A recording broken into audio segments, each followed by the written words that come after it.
Now on the CTV News at 5, the search for Darius McDougall is in its 5th day. Plus, Alberta's surgical and diagnostic wait lists continue to grow. And Alberta is officially home to the tallest steer on the planet. Telling your stories. CTV News Lethbridge with Jackie Scantlebury. Good afternoon. Thank you for being here. The 5-day search for Darius McDougall is continuing in full strength in the Crow's Nest Pass. Darius was last seen Sunday walking with 6 family members. RCMP are now updating Darius' age to 6 years old. As Carson Marsouk reports, experts say the probability the little boy is still alive is high. The search area for Darius McDougall has grown to nearly 8 kilometers beyond the original Crow's Nest Pass campsite area where the 6-year-old vanished Sunday. If someone can find water and a little bit of shelter, and the temperatures aren't too bad, the chances are not so bad of surviving 5 days plus, in my sort of estimation. About 120 people are combing day and night through dense brush and steep terrain south of Highway 3 near the Alberta-BC boundary. Everett Hanna says it's likely Darius didn't go far. If they ran into a river and followed the river, maybe, depending on the terrain and bush, along the river. If they hit a path, be it a wildlife trail or an old forestry or mining or something like that trail, again, possibility of going that far. If we're just talking about sort of heading off through the forest, it'd be very, very surprised if a child made it 6.5, 6.6 kilometers in 5 days even. The RCMP says Darius was walking with 6 family members when he somehow became separated from the other children. McDougall has autism, which is affecting search efforts. Crews are avoiding loud noises and playing his favorite song, but they won't say what that is because it's part of the RCMP investigation. So there was a couple of sounds that were identified as being potentially appealing to him. That was employed by both ground searchers as they searched, as well as from the drones as they fly over some of the roads to try to drive Darius out to some of those areas. Crews have also brought in a drone with software to find anomalies the eye can't see. But so far, not a single clue, footprint, piece of clothing, or speck of blood has been found. Encounters with wildlife remain a concern. Hannah says while cougars could see children as the size of easy prey, bears aren't likely to attack. Most bears, like above and beyond the odd predatory bear that for whatever reason just sees humans as a potential food item, they are generally just not interested in interacting with humans wherever possible. Still, officials aren't giving up. I haven't seen discouragement among any of the searchers at this point. They're all still out there giving it their 100%. Carson Marsouk, CTV News, Crow's Nest Pass. At this time, RCMP aren't considering whether an accident or crime has occurred, but say their investigation is ongoing. One person is dead and another injured in a multi-vehicle crash near Brooks. The accident happened just after 8 a.m. Wednesday at the intersection of Highways 1 and 36. A semi-truck was driving north on Highway 36 through the intersection. The truck hit a Chevy Equinox and 3 other vehicles before going into a ditch. The driver of the Chevy was a 62-year-old man from Calgary who died shortly after being taken to hospital. The truck driver dealt with minor injuries. RCMP are continuing to investigate. A 25-year-old woman has been charged after driving into and damaging a North Side store in Lethbridge. Yesterday around 2 p.m., police were called when a car drove into a Filipino grocery store on 13th Street. It was later determined the driver mistook the gas pedal for the brake. The building and car had extensive damage, but fortunately no one was hurt. The driver also did not have a valid insurance and was driving unsupervised with a learner's license. The woman will appear in court in December for driving an uninsured vehicle and pay a $324 fine for the GDL violation. Now, a little later that day, Lethbridge Fire and Emergency Services responded to a structure fire just after 10, also on the 500 block of 13th Street North. The fire was at the back of a commercial building, and crews were able to quickly put it out. The caused and damage estimates are still under investigation.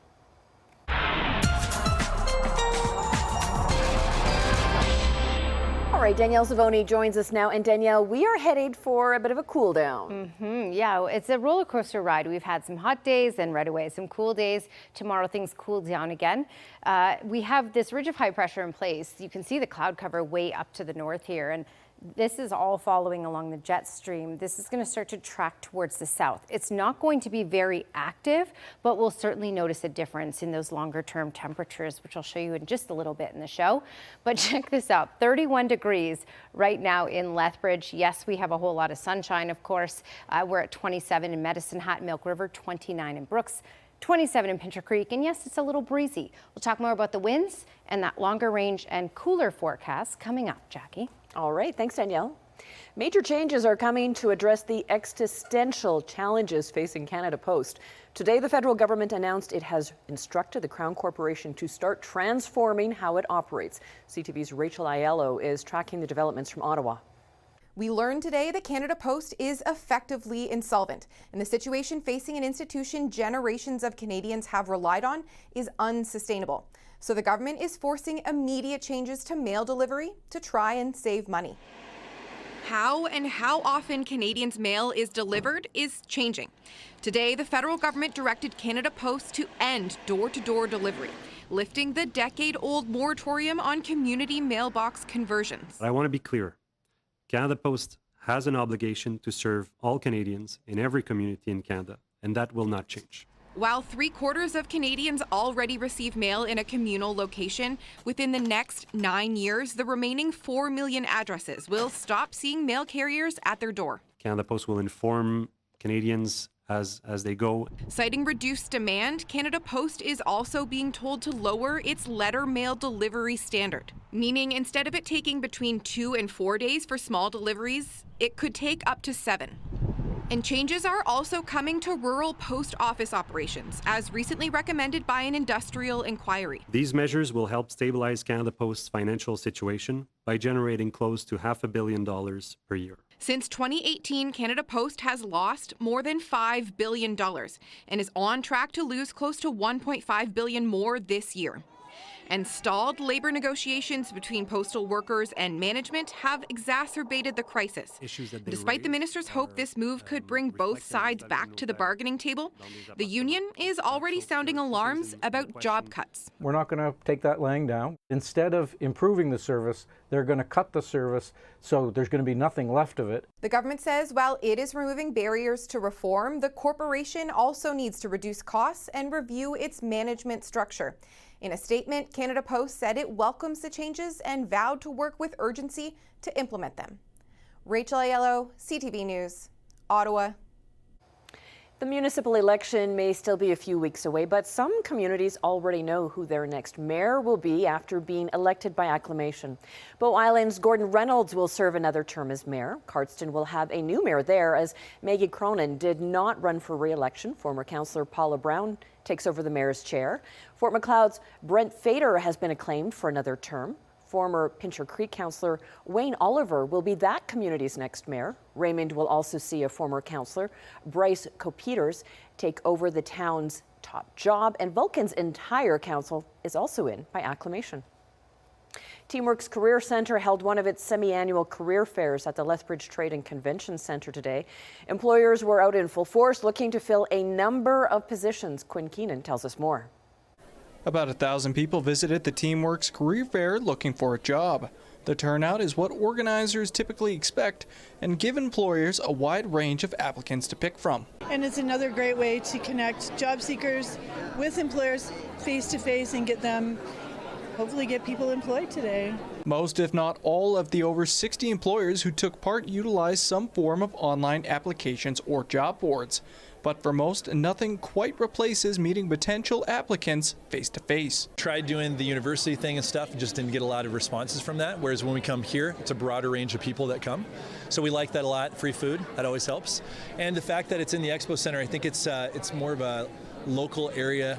A lot of people know about it, so it's easy for people to get here, right? Some businesses reported difficulty filling positions. A number are expanding quickly and haven't been able to quite keep up with their hiring.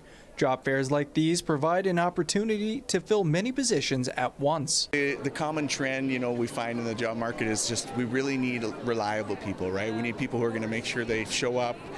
We need people who are really open and willing to train and learn new skills. It isn't just employers who benefit from the job fair. Teamwork says plenty of job seekers have had a hard time with a tough job market. But meeting employers in person helps give applicants a leg up. So much benefit to hosting in-person job fairs. It gives them a chance to shine and really show who they are and showcase their skill sets. Versus online, it's hard to, if you don't have a good resume, it's hard to impress employers. Teamworks is planning to host another job fair in March. Quinn Keenan, CTV News, Lethbridge. Some of the brightest minds in the region were at Lethbridge Polytechnic today. The Polytechnic hosted the 6th annual Innofusion conference, formerly known as STEM Fusion. The conference allows students and professionals to connect over entrepreneurship, innovation, and more. The event highlights much of the innovation and research being done in southern Alberta. Organizers hope to spur even more business opportunity and advancement locally. The Polytechnic partnered with the U of L to make the conference possible. Alberta is officially home to the tallest steer on the planet. The Holstein from Vulcan is the new world record holder, according to the Guinness World Records. Alicia Fieldberg met him and his owner today. Big boy in the big city. His name is Beef, and the towering Holstein is among skyscrapers for the first time. This pair from Vulcan came to Calgary to celebrate a mega moment, winning the Guinness World Record for tallest steer. It's a pretty surreal feeling to know that my picture is in this book. Jasmine Entz never intended to go for a record, but was a fan of the books growing up, and a few years ago wondered how her pet might stack up with the competition. When the record was measured in 2023, he stood 6'5". She works at a dairy and wanted a calf as a pet. When she picked him at birth, he was regular sized, but as a neutered male, he grew a lot in 8 years.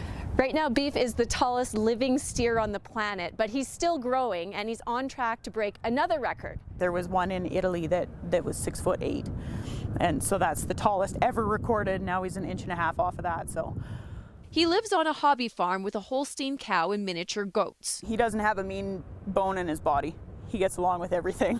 She was once able to ride him, but he's grown too big for his saddle and too tall for his owner. I'm not brave enough to get up that high. I don't like heights. To feed the gentle giant, she has to fork out about $400 a month for a minivan-sized salad of alfalfa, but it's worth it. His size coupled with his personality, and it's something to really admire. She hopes she and Beef send a message about how much care goes into livestock, even the ones that aren't pets. You know, the love that I have for him is the same love that goes into all of our milk cows on the dairy. It's a way of life, and it's a very important way of life. Alicia Fieldberg, CTV News, Calgary. Beef has grown another inch a year since he was measured for that record in 2023. He and his owners are in the just released 2026 Guinness World Records, which marks the 70th anniversary of the book. We are back with a 5-day forecast right after this break. Also, we have the latest on surgery wait times in Alberta.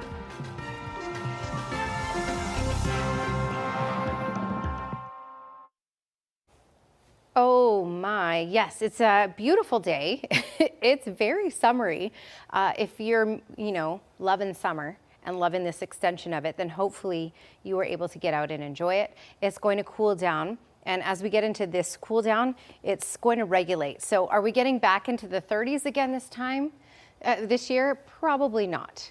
That's a stretch for sure. 22 was the high in Calgary today, 21 in Edmonton, in those lower 20s, Regina and Saskatoon and Winnipeg. So that's the main story for the prairies. But when you look here, oh my goodness, 31 in Lethbridge right now. And 29 in Medicine Hat, those high 20s in Milk River as well, Pincher Creek, and Brooks just hit 30 a moment ago. So we have a lot of heat in the south, in the far south for sure. It did come with winds that were gusty at times. 61 kilometers per hour was the maximum wind gust Pincher Creek, 50 in Lethbridge, and close to 60 in Medicine Hat for today. Brooks just over 40. So we're looking at winds continuing for tomorrow. So they'll die down for the overnight hours and then they'll pick up again tomorrow closer to that 50 mark in most communities in the far south. You can see the ridge of high pressure. This is the jet stream here. All the clouds, all the moisture following along that. You can also see, though, that it's tracking towards us slowly but surely. This means tomorrow we'll start the day off with a little bit of cloud cover. So looking at the future cast, when you keep your eye on this, some cloud cover roll in tomorrow. So Pincher Creek, Crowsnest Pass, Lethbridge, yes, cloud cover, small chance, I'm not sure if you can see it. This model's picking up some very, very isolated shower activity, very isolated, maybe a raindrop. And then this shifts off to the Medicine Hat area, so small chance of in Medicine Hat, just to the north, just to the south, of seeing an isolated shower in the morning, and then it clears out in the afternoon. There will be some more cloud cover that will build back in for Saturday at times, though, as well, and that small chance of an isolated shower as well. So similar idea. Most of tomorrow, though, will be bright. We just won't be quite as warm in most cases. Certainly not in the 30s. Okay, 50 kilometer per hour gusts for the next couple hours, possible in East Kootenay area, and then dying down to 30 overnight. And then for tomorrow, picking up to 50, and that might be as early as the morning hours. It gets a little gusty, mainly sunny, and a high of 19 degrees. Crowsnest Pass, some cloud cover. Again, that gusts around 50 kilometers per hour for the next couple of hours, dying down to 30, picking up tomorrow morning again to 50 kilometers per hour. Check out your daytime high, though, 17 degrees. So we are cooling down significantly in communities for tomorrow. So similar idea, 50 kilometer per hour gust down to 20, and then small chance of an isolated shower tomorrow, a high of 20 degrees for the Medicine Hat area, and 21 for Lethbridge. So a 10-degree temperature difference when you compare today to tomorrow. Cloud cover for the morning, lots of sunshine for late morning and throughout the afternoon. Small chance of a little morning shower. Same thing really goes for Saturday, a high of 23. So we remain in those lower 20s for daytime highs Friday, Saturday, Sunday, and by Monday to kick off next week, we're in those mid-20s.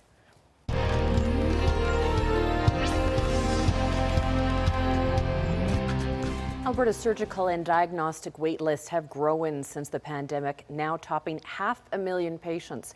Using Freedom of Information requests and provincial data, the think tank Second Street found more than 3.7 million Canadians are waiting for care. That includes more than 500,000 Albertans. Since 2022, our province has seen diagnostic wait times climb by nearly 70,000 cases. The number of people waiting for surgery has grown by about 6,000. Researchers say the backlog shows no sign of easing. It's difficult to make apples to apples comparisons across the country. What I will say, though, is that you can just look at again how the numbers have changed in over the past 3 years. They have gone up in Alberta. Alberta Health also disclosed that it no longer keeps track of how many patients die while waiting for treatment. Still ahead on the CTV News at 5. Two Southern Albertans will take the field when Canada plays in the Women's World Cup final for rugby this weekend. Sports is coming up.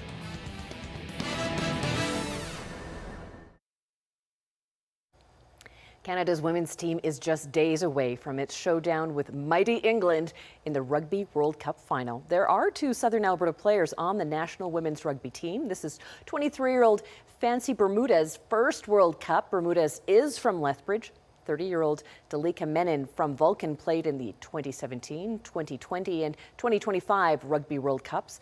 The team beat New Zealand last Friday to advance to the final. Canada's squad features 6 Albertans and 3 former University of Calgary Dinos. Former Dinos Dalika Menon, who, as we said, is from Vulcan, and Emily Tutosi have both started throughout the tournament. For Menon, this will be her 70th game, the second most by any Canadian women's player. Her sister, who also played at the UFC, has belief the women can get it done.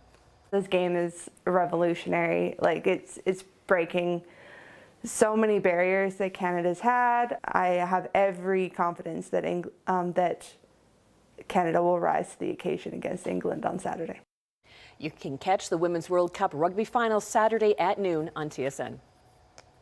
Rogers Place will host elite-level women's hockey this winter. The Canadian women's hockey team will take on the United States in the annual Rivalry Series in Edmonton, December 10th and 13th.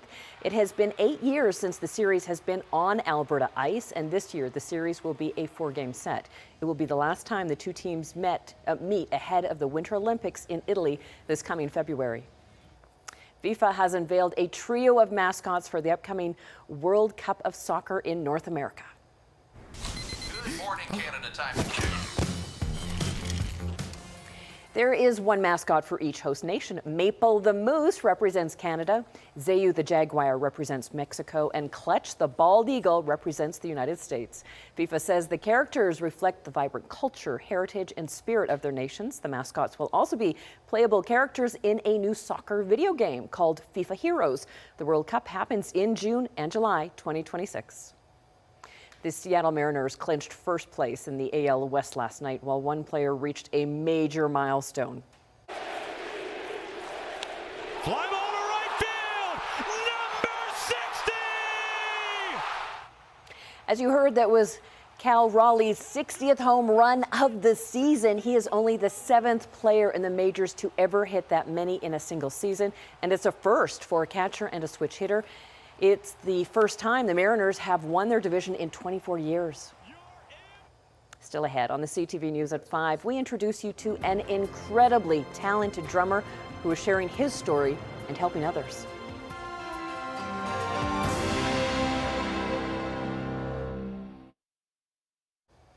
Now to the story of a talented BC drummer who plays some of the most complicated sets with one arm. Jack Thomas, who became an amputee after a workplace accident, is taking his motivational story to students around the world. Here's Sinjin Alexander. Inspired by his own heroes to get back behind a kit and master the drums once again, he did.